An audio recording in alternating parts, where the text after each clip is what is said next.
ম্যাথে একটু আসি। ম্যাথে কি দেওয়া আছে? 112 12 পৃষ্ঠা পর্যন্ত। Yes, sir. 112 পৃষ্ঠা। বইটা বের করি। তো 112 পৃষ্ঠা পর্যন্ত হচ্ছে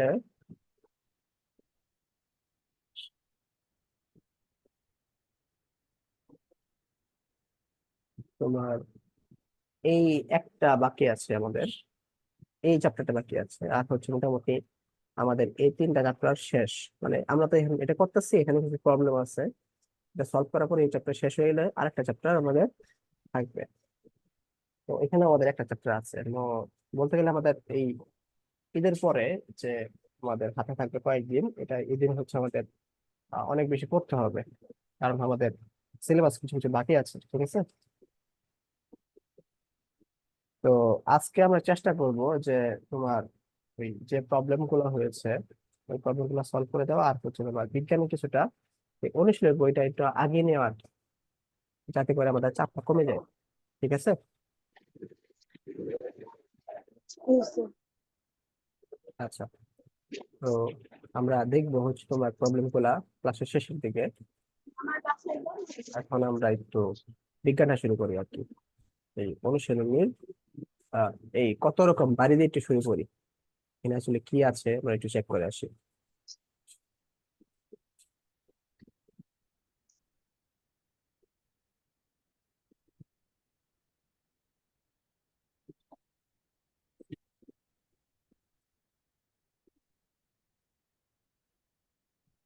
কত রকম বাড়ি ঘর।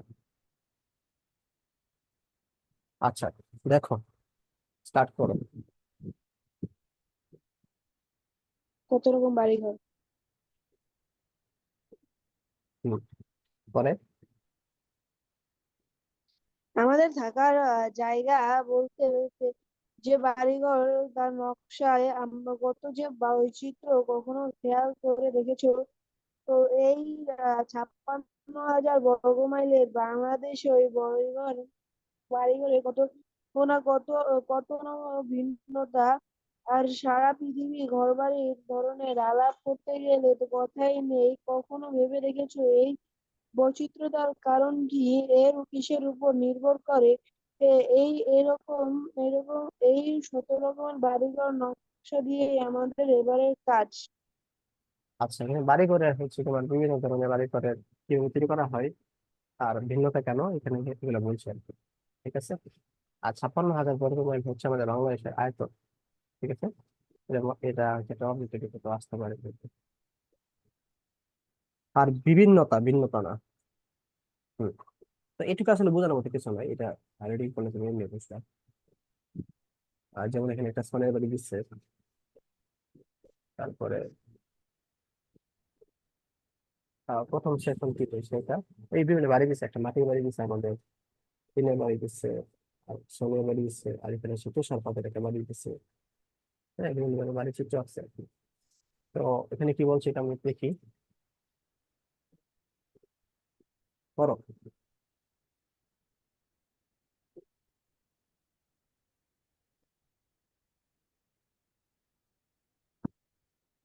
প্রথম সেশন, আমরা যে বাসা বাড়িতে থাকি, কত রকম ধরন হয় বলো তো?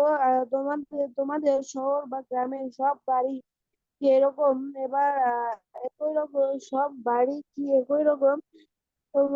আবার বাংলাদেশের সব এলাকার বাড়িঘর কি একই রকম?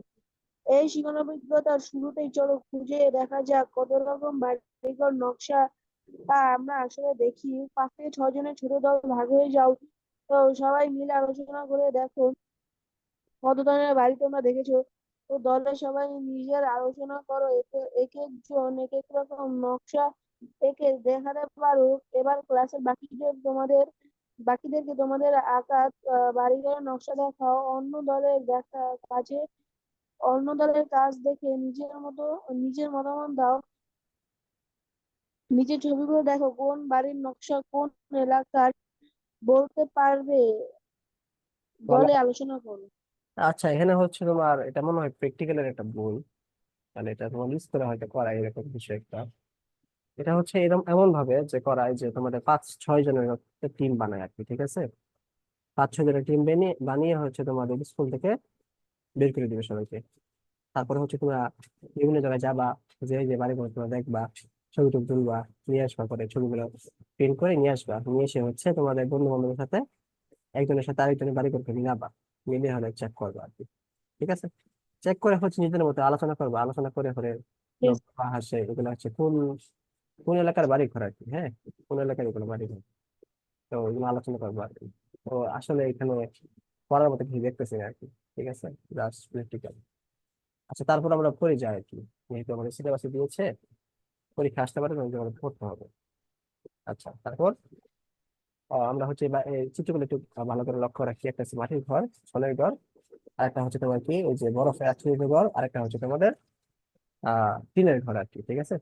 তো এটা দেখলে বোঝা যাচ্ছে এটা হচ্ছে আদিবাসীদের ঘর, হ্যাঁ, কারণ এখানে দেখো অনেক নিচে Yes, ফাঁকা sir. জায়গা, বোঝা যাচ্ছে। আর এদিকে বোঝা যাচ্ছে ওই যে গ্রাম বাংলার কৃষকদের ঘর আর কি, যারা মাটির ভিতরে থাকে। আর এটা মনে করো এটা আছে উত্তর কোরিয়া, সরি উত্তর আহ উত্তর গোলার্ধ বা দক্ষিণ গোলার্ধ, যে পৃথিবীর যেসব দেশ, যেমন সাইবেরিয়া, মানে রাশিয়া, সাইবেরিয়া, কানাডা, এসব দেশে যেসব দেশে বরফ পড়ে আর কি, এসব দেশের এই অঞ্চলগুলা। আর এগুলা হচ্ছে তোমার এটা মোটামুটি যে আফ্রিকান যে উপজাতিগুলো আছে না, ওদের ঘরগুলো অনেকটা এরকম আর কি। তো এরকম বিভিন্ন বাড়িঘর তোমাদের দেখাইছে, দেখানোর পরে বলছে যে আচ্ছা, কখনো ভেবে দেখেছো কি বিভিন্ন ধরনের দেশে বিভিন্ন ধরনের বাড়ির নকশা এত বৈচিত্র্যের কারণ কি? কোন কোন বিষয়ের উপর এই বৈশিষ্ট্যগুলো নির্ভর করে, চিন্তা করে তোমার মতামত উল্লেখ করো। তো এখানে কিছু মতামত আমাদের লিখতে হবে। তো আমরা হচ্ছে মনে করে মতামত লিখলাম নিজের মতো করে যে পরিবেশের ভিন্নতা আছে, ঠিক আছে, কারণ এক দেশে তোমার কি আছে, পরিবেশের ভিন্নতা আছে, মানে হচ্ছে তোমার এক দেশে যে মনে করো ঠান্ডা বেশি আর বেশি গরম বেশি, এই জন্য ঠান্ডা গরম ইউজ করে আমাদের বাড়ি ঘরগুলা ভিন্ন হয়। তারপরে হচ্ছে তোমার সংস্কৃতি ভিন্ন আছে, ঠিক আছে, এটা বলতে পারি সংস্কৃতি ভিন্নতার কারণে হচ্ছে আমাদের কি হচ্ছে, বাড়ি ঘর চেঞ্জ হচ্ছে। আর অনেক বৈশিষ্ট্য দেখা যাচ্ছে, যেমন অর্থনৈতিক অবস্থা, যেমন যাদের মনে করো যারা বেশি বড় লোক তারা হচ্ছে উন্নত বাড়ি তৈরি করবে, আর যারা গরিব তারা হচ্ছে কম দামি বাড়ি তৈরি করবে। হম আহ তারপর মাটির প্রকৃতি, যেমন কিছু কিছু দেশে অনেক বড় লোকের ঘোরা হচ্ছে কিন্তু করতে পারে না, কারণ হচ্ছে ওই সব দেশের মাটিগুলো নরম, হ্যাঁ। আর কিছু কিছু দেশ হচ্ছে তোমার অল্পতেই বড় বড় বিল্ডিং করতে পারে। তো এরকম আর কি বিভিন্ন সেক্টর আছে, সেক্টর হচ্ছে তোমার কারণে হচ্ছে তোমার কি হয়, আহ ঘর বাড়ি ভিন্ন হয়ে থাকে আর কি। তো এইটা হচ্ছে তুমি নিজের বাসায় বসে বসে তোমার মনে যেগুলো আসে সবগুলো লিখে রাখবে, ঠিক আছে? আর সবচেয়ে বেটার হয় তুমি Okay, sir. যদি ইউটিউব দেখতে পারো, ইউটিউবে অনেকগুলো পয়েন্ট বলতে পারে, তো এগুলো তুলে রাখলা আর কি, যাতে তোমার পরীক্ষায় সুবিধা হয়, ঠিক আছে? এগুলো হচ্ছে আমার আপনার মনে হলো তাই আমি বললাম আর কি। তোমাদের যেগুলো মনে হবে এগুলা চিন্তা করতে পারো আর কি। আচ্ছা, এখন এখানে আরো দুইটা পয়েন্ট লিখছে, এই দুইটা পয়েন্ট একটু পড়ো।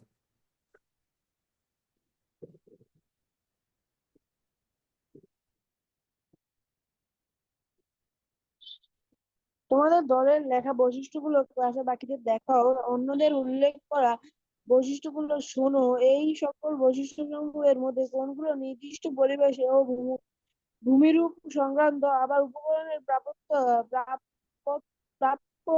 প্রাপ্যতার কথা কোন কোন বৈশিষ্ট্যের আলোচনায় উঠে এসেছে লক্ষ্য করো। একটা বিষয় মনে রাখা দরকার, বাসা বাড়ির নকশা যেমন ভৌগোলিক ও প্রাকৃতিক কার্যকারণের সাথে সম্পর্কিত, একইভাবে মানুষের সামাজিক ও সাংস্কৃতিক উপাদানগুলোর সাথে সম্পর্কিত, অর্থাৎ মানুষের সামাজিক ও সাংস্কৃতিক প্রেক্ষাপটের কারণেও বাসস্থানের ধরন পরিবর্তিত হতে পারে। এখানে আমি যা বলছি তাই বলছি আর কি, তারা যে ভৌগোলিক কারণে হইতে পারে, সাংস্কৃতিক কারণে হতে পারে, ঠিক আছে, ভিন্নতা, অথবা তোমার আহ এই উপকরণের প্রাপ্যতা, মানে হচ্ছে কোনো এলাকায় যদি তোমার ইট বালু সিমেন্টের তোমার এগুলা সস্তা পাওয়া যায়, তাহলে সেখানে দ্রুত বাড়িঘর তৈরি হয়। আবার কোনো এলাকায় যেগুলা আহ, মানে বেশি দামে পাওয়া যায়, তাহলে তোমার আস্তে আস্তে বাড়িঘর তৈরি হয় আর কি। তারপরে যে ভূমিরূপ, মানে ভূমিটাকে আসলে কেমন, শক্ত না কঠিন, এর উপর নির্ভর করে, পরিবেশের উপর নির্ভর করে। মানে হচ্ছে আমি উপরে যা পয়েন্ট গুলো বলছি না, এখানে এগুলোই বলছি আর কি। ঠিক আছে। তো এগুলো আসলে রিডিং করার মতো, এখানে বোঝার মতো কিছু নেই দেখতেছি। হ্যাঁ, তারপর এটা দেখি আর কি, এগুলো একটু রিডিং যদি বাসায় পড়ো তাহলে বুঝবো। দ্বিতীয় শোষক কি বলছে? দ্বিতীয় সেশন, আগের সেশনে যে বিষয়গুলো তো নিয়ে আলোচনা করা হয়েছিল, হুম। আগের সেশনে যে বিষয়গুলো নিয়ে আলোচনা হয়েছিল মনে আছে নিশ্চয়? বাড়িঘরের নকশা বৈচিত্র্যের কারণ খুঁজতে গিয়ে তোমাদের নানান দিক নিয়ে আলোচনা করেছিলে। পরিবেশগত দিক তার তার মধ্যে কি মনে এখন ভেবে দেখো তো, কোন এলাকার পরিবেশ কোন কোন কোন বিষয়ের উপর নির্ভর করে, পরিবেশের মূল উপাদান কোনগুলো নিজেরা চিন্তা করে দেখো। ভূমিরূপ এবং নিজ পরিবেশ কেমন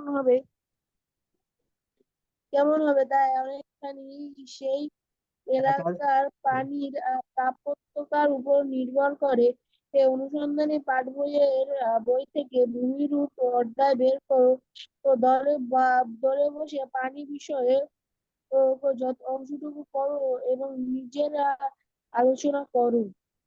আচ্ছা। পড়া হয়ে গেলে শিক্ষক সহ ক্লাসের বাকিদের সাথেও আলোচনা করো।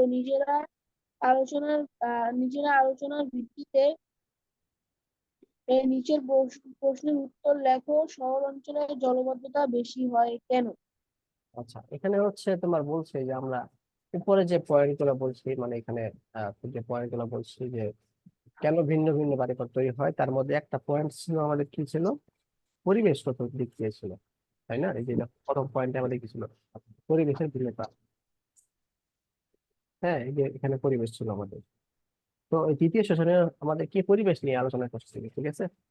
এই পয়েন্টটা নিয়ে আলোচনা আলোচনা করছে যে আগের সেশনে যে বিষয়গুলো নিয়ে আলোচনা করা হয়েছিল, মনে আছে নিশ্চয়ই।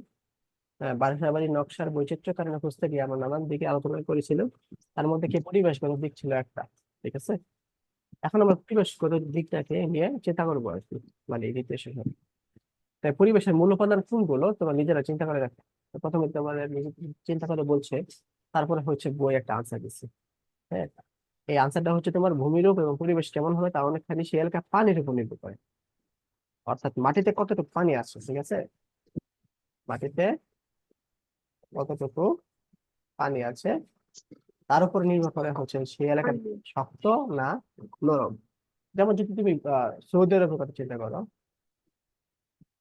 সৌদি আরবের মাটিতে কিন্তু পানি নাই, বুঝছো? এখানে কিন্তু পানি নাই সৌদির মাটি। পানি না থাকার কারণে সৌদির মাটি কি বালু হয়ে গেছে না, বালুময় হয়ে গেছে। তো এই জন্য সৌদি আরব ইয়েস স্যার। হয় বেশি তোমার যে পাইলিং বলে আর কি, তৈরি করার আগে করার সিস্টেম করা হয়েছিল হচ্ছে পাইলিং। যদি ভবিষ্যতে তুমি সিভিল ইঞ্জিনিয়ারিং এ পড়ো, তাহলে এখানে এই পাইলিং নিয়ে তোমার অনেক কোর্স করতে হবে। ঠিক আছে। তো এই পাইলিংটা হচ্ছে তোমার সৌদি আরবে অনেক বেশি করা লাগে, বুঝছো? অনেক বেশি খরচ করা লাগে, অর্থাৎ মাটির নিচে তাদের টাকা কোলা চলে যায়। কারণ মাটিটাকে নরম থেকে শক্ত বানাইতে হয় প্রথমে, তারপরে হচ্ছে উঁচু উঁচু বিল্ডিং বানাইতে হয়। এখন বলতে পারো যে সৌদি আরব স্যার অনেক বড় বড় বিল্ডিং। এর কারণ হচ্ছে তোমার ওই জায়গার মানুষগুলো সবাই কি মোটামুটি বড় লোক টাইপের। ঠিক আছে। ওদের তেল টেল আছে, ওরা তেল টেল বিক্রি করে বড় বড় লোক হয়ে গেছে, এই জন্য তাদের খরচ করলে সমস্যা নেই। কিন্তু তাদের অর্থনৈতিক অবস্থা যদি আমাদের মধ্যে থাকতো তাহলে দেখতা যে সৌদি আরব আহ, মানে এত বড় বড় বিল্ডিং কোনোদিন কল্পনা করে দিতে পারে। ঠিক আছে। তো আমাদের বাংলাদেশের আল্লাহ রহমতে হচ্ছে পানির মোটামুটি আছে। তো আমাদের অল্প কিছু বাইরে করলেই আমাদের হচ্ছে বাড়িগুলো আমরা তুলতে পারি। তো পানি থাকার কারণে হচ্ছে তোমার পানির প্রাপ্যতার উপর নির্ভর করে পরিবেশগত কারণে আর কি। ঠিক আছে। এই পানির প্রাপ্যতার আহ যে কেন যে নির্ভর করে, এটা হচ্ছে তোমার নিজেরা পর্যালোচনা করবা আর কি। মানে নিজেরা হচ্ছে আলোচনা করবা, বন্ধু বান্ধবের সাথে আলোচনা করবা, আলোচনা করে হচ্ছে তোমার এই প্রশ্নটা উত্তর দিবা, শহর অঞ্চলে জলবদ্ধতা বেশি হয় কেন, বুঝছো? আসলে এই টপিকের সাথে এই শহর অঞ্চলে জলবদ্ধতা হয় কেন, এটা কোনো মিলই নাই, আমি মিল পাইতেছি না। এখানে বলছে তোমার তোমার পানির প্রাপ্যতার উপরে তোমার নির্ভর করতেছে কি ভূমিরূপ। হ্যাঁ। তো কেন সব এনে প্রশ্ন উচিত ছিল যে আহ, যে বালুময় স্থানে বেশি খরচ হয় কেন, আর হচ্ছে আহ, পানিযুক্ত মাটিতে কম খরচ হয় কেন, এটা বলা উচিত ছিল। শহর অঞ্চলে জলবায়ু বেশি হয় কেন? যাই হোক, আমাদের যেহেতু বলছে আমাদের দিতে হবে, তাহলে একটু চেঞ্জ করে বলো তো আসলে এটার উত্তরটা কি হতে পারে।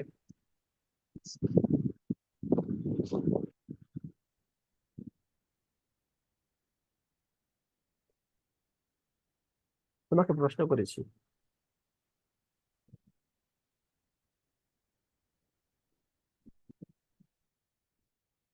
Yes, sir. তোমাকে প্রশ্ন করেছি।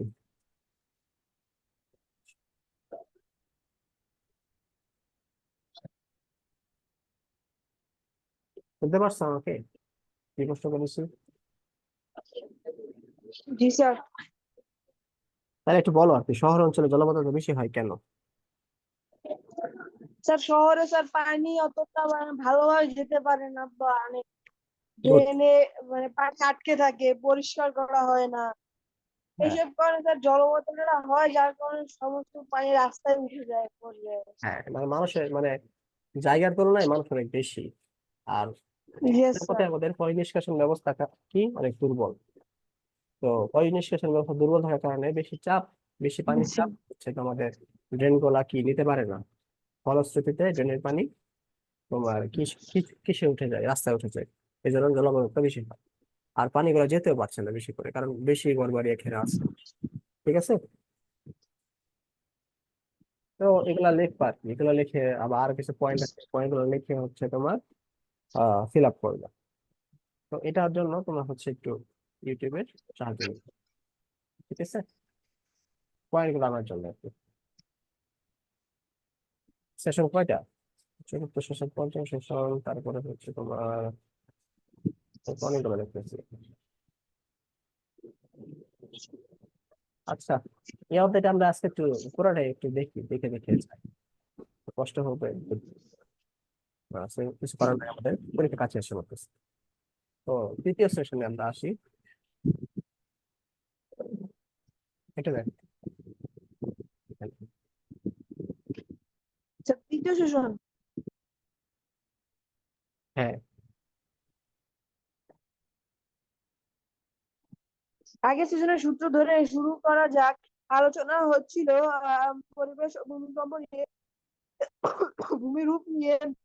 বলতে পারো পৃথিবীতে ভূমিরূপের এত বৈচিত্র্যতার কারণ কি?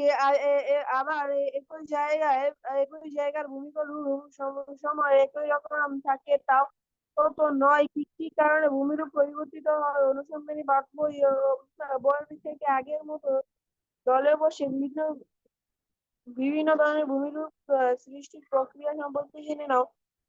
ভূ অভ্যন্তর ভূ অভ্যন্তরস্থ এবং ভূ বহির্স্থ কি কি কারণে বিভিন্ন ধরনের ভূমিরূপ সৃষ্টি হয় এবং পরিবর্তিত হয়, তা পরে নিজেরা আলোচনা করো। পড়া হয়ে গেলে শিক্ষক সহ ক্লাসের বাকিদের সাথে আলোচনা করো। ভূমিরূপ পরিবর্তনের প্রক্রিয়াগুলো বুঝতে অসুবিধা হলে শিক্ষকের সহায়তা নাও।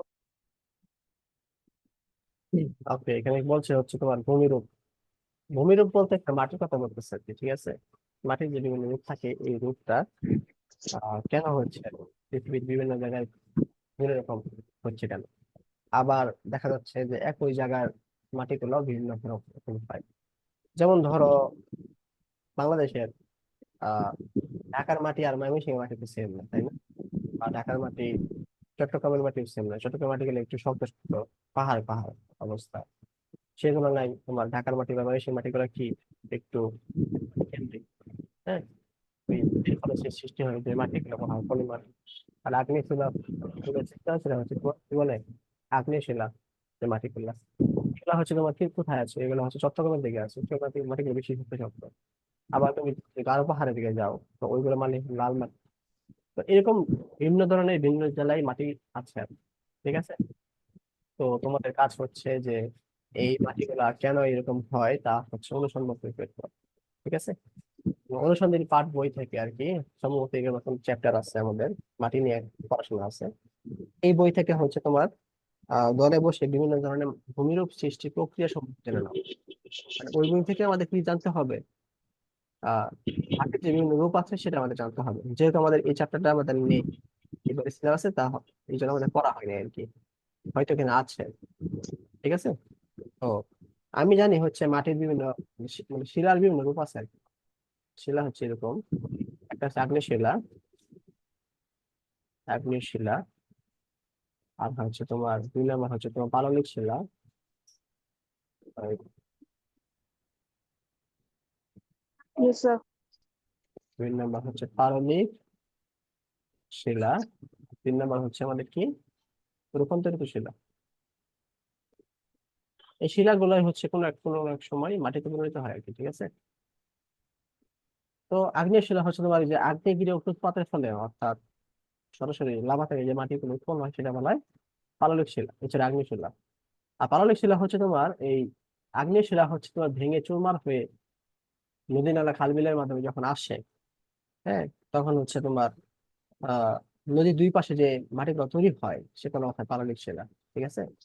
আর রূপান্তরিত শিলা হচ্ছে আগ্নেয় শিলা এবং পাললিক শিলা রূপান্তরিত হয়ে সম্পূর্ণ নতুন ধর্ম বিশিষ্ট একটা শিলা রূপান্তর হয়ে যায়, সেটাকে বলা হয় রূপান্তরিত শিলা।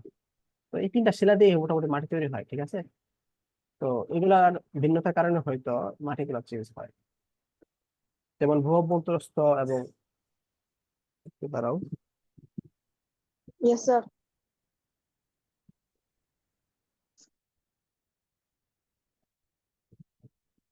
Yes sir.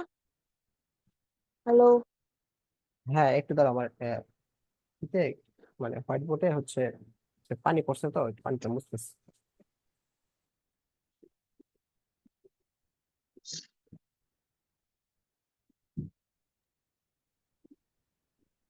হ্যাঁ, তো এইসব কারণে হচ্ছে আমাদের কি হচ্ছে, মাটিগুলা চেঞ্জ হওয়ার সম্ভাবনা আছে আর কি, বুঝতে পারছো। আচ্ছা, ইয়েস স্যার। দেখো তোমার, তো এই তোমার ওই বই থেকে হচ্ছে যদি এই টপিকটা পড়ে নাও, পড়ে নেওয়ার পর হচ্ছে তোমার বলছে শিক্ষকের সহায়তা নেওয়া আর কি, এখানে এটা বলছে। তো আমাদের তাহলে তৃতীয় সেশন শেষ, এখন আসো চতুর্থ ও পঞ্চম সেশন।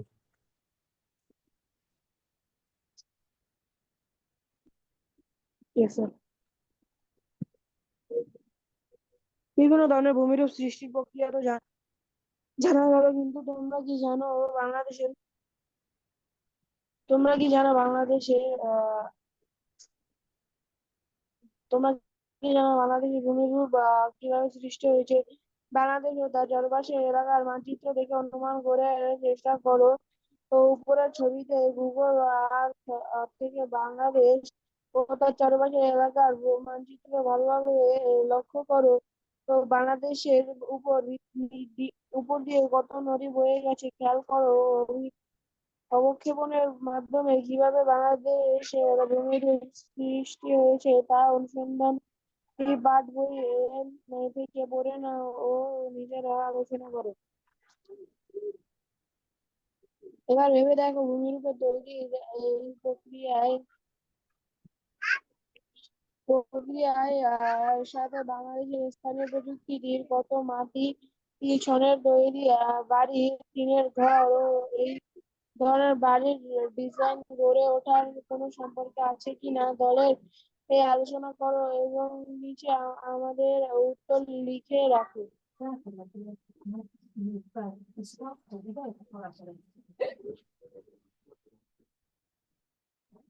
আচ্ছা, তারপর হচ্ছে তোমার এখানে কিছু কথা বলেছে, এগুলো আমরা একটু দেখি।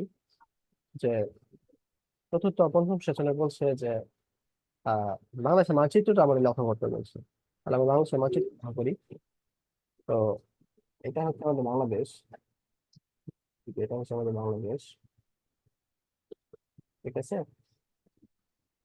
তো এ পাশে হচ্ছে আমাদের কি, এ পাশে ভারত, এ পাশেও মানে ভাসতেছে না হয়তো, এটা হচ্ছে নেপাল, এটা হচ্ছে আমাদের ভুটান, তাই না। Yes sir. তো এই এই যে এই অঞ্চল থেকে, মোটামুটি এই অঞ্চল থেকে নেপাল ভুটান এই অঞ্চল থেকে হচ্ছে মসৃণ তৈরি তৈরি হয়ে ভারতের উপর ঢুকছে, বাংলাদেশে ঢুকছে, ঠিক আছে, অথবা এদিকে ঢুকছে বাংলাদেশে। আর এদিক দিয়ে ঢুকছে কিছুটা জানো। নেপাল, তোমার ভুটান থেকে ঢুকছে। আর ঢোকার পরে হচ্ছে সবগুলা নদী বঙ্গোপসাগরে এসে মিলিত হয়েছে। তাহলে দেখো যে তোমার নদীগুলো যেহেতু আসছে এই দিক দিয়ে, তাহলে এই আমাদের যে বাংলাদেশ, এটা হচ্ছে পুরোটাই হচ্ছে তোমার মোটামুটি ভাবে বলা যায় যে পাললিক শিলা দ্বারা তৈরি, মানে পলি মাটি দিয়ে তৈরি, ঠিক আছে। তো এখানে হচ্ছে তোমার বন্যা বেশি হয়, ঝড় বেশি হয়, বৃষ্টি বেশি হয়, সবকিছু বেশি হয়। এই কারণে মানুষজন মানে স্থায়ী বাসা তৈরি করতে চায়। তো তারা হচ্ছে মোটামুটি এই যে আহ, টিনের ঘর, হ্যাঁ, মাটি বা ছনের তৈরি বাড়িগুলা এগুলো তৈরি করতে পছন্দ করছে আর কি, যা আগের মানুষগুলো। কারণ হচ্ছে তাদের কাছে অর্থ বেশি একটা ছিল না, আর হচ্ছে তোমার যদি ওইসব বাড়িঘর তৈরি করে, বাংলাদেশে যে প্রাকৃতিক দুর্যোগ গুলা হয়, এগুলোর কারণে বাড়িঘর গুলা কি হয়ে যায়, ধ্বংস হয়ে যায়। তো আলটিমেটলি আমাদের লসই হয়। কিন্তু যদি ছনের বাড়ি তৈরি করে বা মাটির বাড়ি তৈরি করে, তাহলে হচ্ছে তোমার বাড়িগুলা ধ্বংস হয়ে গেলেও তেমন একটা ক্ষতির শিকার হয় না আর কি, বুঝছো। এই কারণে হচ্ছে বাংলাদেশে ইয়েস স্যার। বাড়িঘরগুলো হচ্ছে তোমার ম্যাক্সিমামই মাটির বা ছনের তৈরি বা টিনের ঘরের তৈরি আর কি। আহ তো বুঝতে পারছো বিষয়টা?